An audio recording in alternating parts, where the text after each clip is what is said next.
So, prime lens or zoom lens for videos, specifically travel videos and travel vlogs.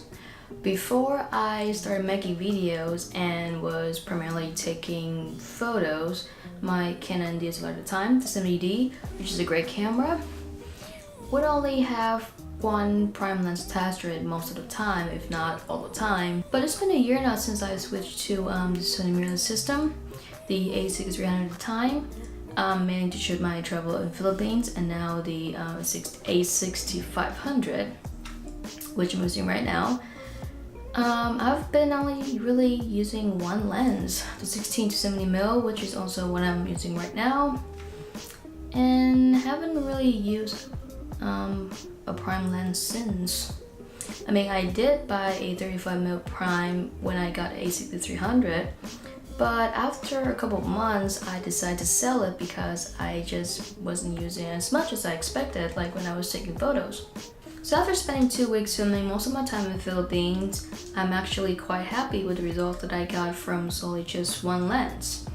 I was going to bring a prime with me, but since I sold it before and I decided that, you know, one lens is all I was going to take, the 16 to 70 was actually all that I needed, because that, I feel like that's just the perfect focal range.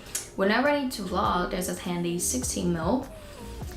It's not really the widest focal length, but it did a good job covering a good portion of the background without my face covering up the entire screen.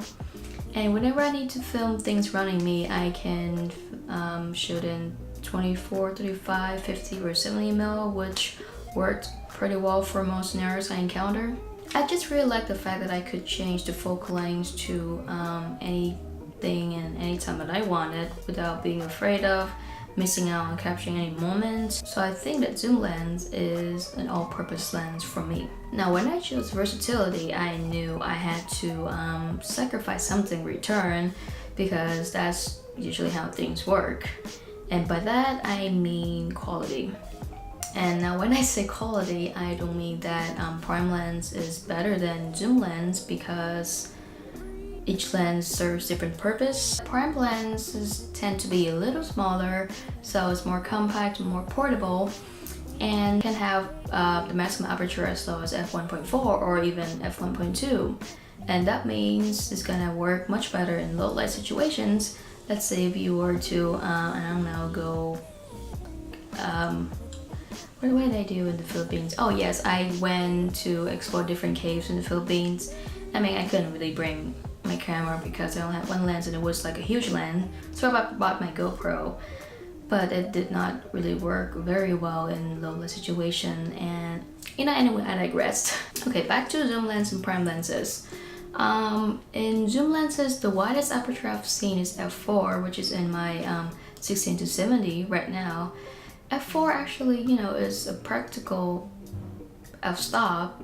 I think it works well, but let's say we're to film at night, I'm gonna have to crank up the ISO level to compensate, because f2.8 or f2.4 compared to 4 is quite a difference. Also, that small f-stop in prime lenses means you're going to get a much more shallow depth of field if that's the look that you're going for. In addition, with prime lens, you only have one fixed focal length to work with, so you're going to have to force yourself to be a little bit more creative when it comes to, for example, composition. I actually just grabbed this 16mm f2.8 for the N8X and E-mount system from Sony.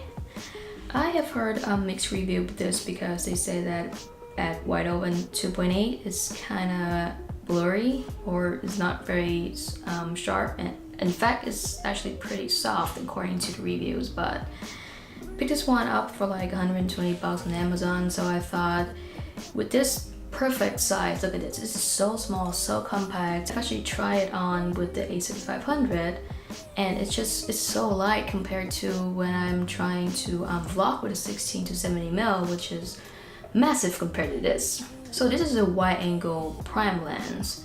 It's pretty interesting actually. Looking back at my footage in the Philippines, I think I mostly shot scenes as 16mm. So in some situations that I just want to vlog casually, I can just swap this one up in my camera and and I'm good to go. It's going to be a very compact setup because this little lens is so inconspicuous, and the f2.8 is definitely going to help. I'll be doing further testing with this lens and we'll see.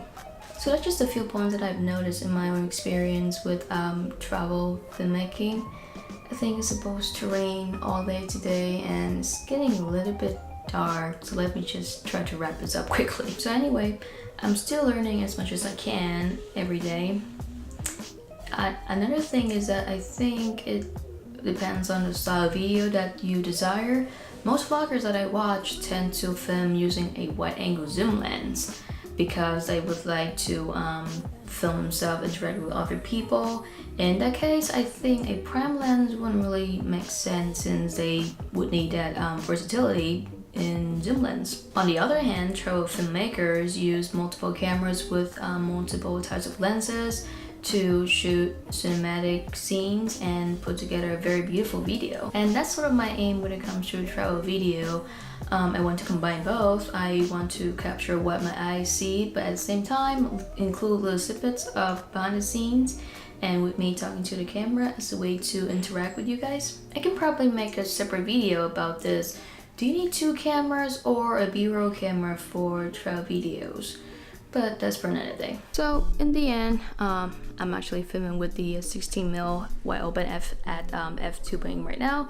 Let me know what you guys think. Is the image quality horrible like what the reviews say? So in the end, my message is that no matter what gear you choose, the ultimate product here is the good story that you want to tell and not really the gear. If I were to start from the beginning, I would definitely learn the basics of lighting and composition first before buying a bunch of lenses. Now if you can, definitely use both. Try using a prime lens and a zoom lens, make a few videos with them and then compare the pros and cons, and from there I think basically you can come to the conclusion to see if you want to pick a winner or even keep both.